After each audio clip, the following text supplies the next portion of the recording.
बिस्मिल्लाहिर्रहमानिर्रहीम अस्सलाम वालेकुम। Welcome back to kitchen blogs. कैसे हैं आप सब? उम्मीद करती हूँ कि आप सब लोग अपने घरों में खैरियत से होंगे और खुश होंगे। अच्छा जी, आज लेकर आई हूँ बहुत ही क्रिस्पी और डिलीशियस आलू के पराठों की रेसिपी। तो चलिए इसके लिए तैयारी कर लेते हैं। इसके लिए मेरे पास है 1 किलो आलू जो मैंने बॉयल करके रखे हुए हैं और 3 कप मैंने आटा ले लिया है। अच्छा जी, इसमें 1 टेबल स्पून चॉप्ड जिंजर है, 2 tablespoon chopped green chillies, 1 chopped onion है, 1 टेबल स्पून साल्ट है, 1 teaspoon coriander powder, 1 teaspoon red chilli flakes, half चम्मच हल्दी का है और 1 टीस्पून ही मैंने काली मिर्च कुटी हुई ली है और फ्रेश धनिया इसमें यूज़ कर रही हूँ मैं।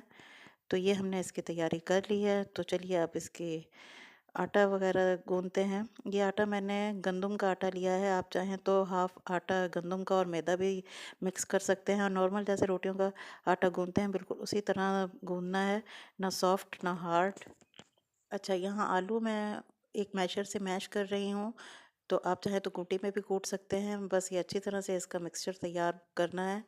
तो आलू अच्छी तरह से मैश हो गए हैं। अब इसमें जी मैंने सारी चीज़ें जो डाल काट के रखी हुई थी चॉप्ड इस्तेमाल की हैं वो सारा कुछ डाल दूँगी।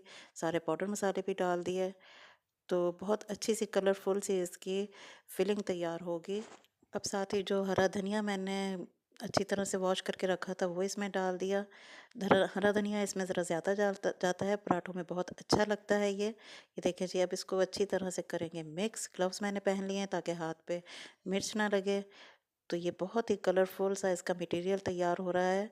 आलू के पराठे का जितना अच्छा मटेरियल तैयार होता है उतने ही मज़ेदार पराठे बनते हैं, बहुत अच्छा टेस्ट आता है। ये देखिए धनिया ने तो इसमें चार चांद लगा दिए हैं, बहुत अच्छा सा खूबसूरत सा लुक आ गया है। चलिए जी, हमारी फिलिंग बिल्कुल तैयार हो गई है।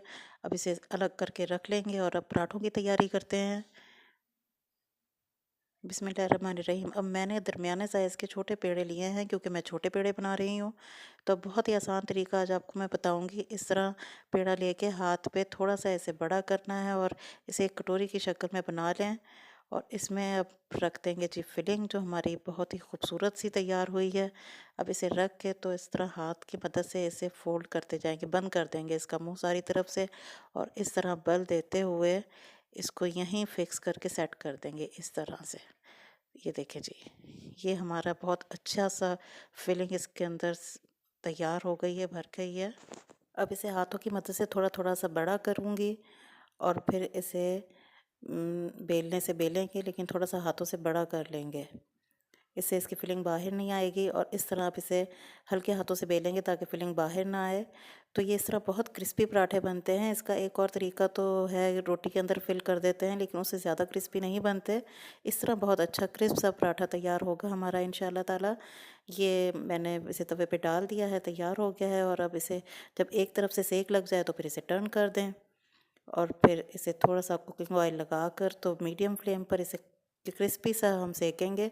बहुत मज़ेदार तैयार होता है ये। आप इसे नाश्ते में भी इंजॉय कर सकते हैं और लंच में भी ये बहुत अच्छे लगते हैं। देखिए जी, हमारा खूबसूरत सा आलू का पराठा बनके तैयार हो गया है। अब इसे आप बनाइए घर में और इन्जॉय कीजिए। सर्दियों के मौसम में पराठे बहुत अच्छे लगते हैं। माशाल्लाह से अल्हम्दुलिल्लाह हमारा बहुत अच्छा सा क्रिस्पी सा पराठा तैयार हुआ है। ये देखिए जी, आप बनाइए, खुश रहिए, खुशियाँ बाँटिए, अपना और अपनों का ख्याल रखिए और एक क्रिस्पी से पराठे बनाइए और एंजॉय कीजिए। फिर मिलूँगी किसी और नई रेसिपी के साथ, तब तक के लिए अल्लाह हाफ़िज़।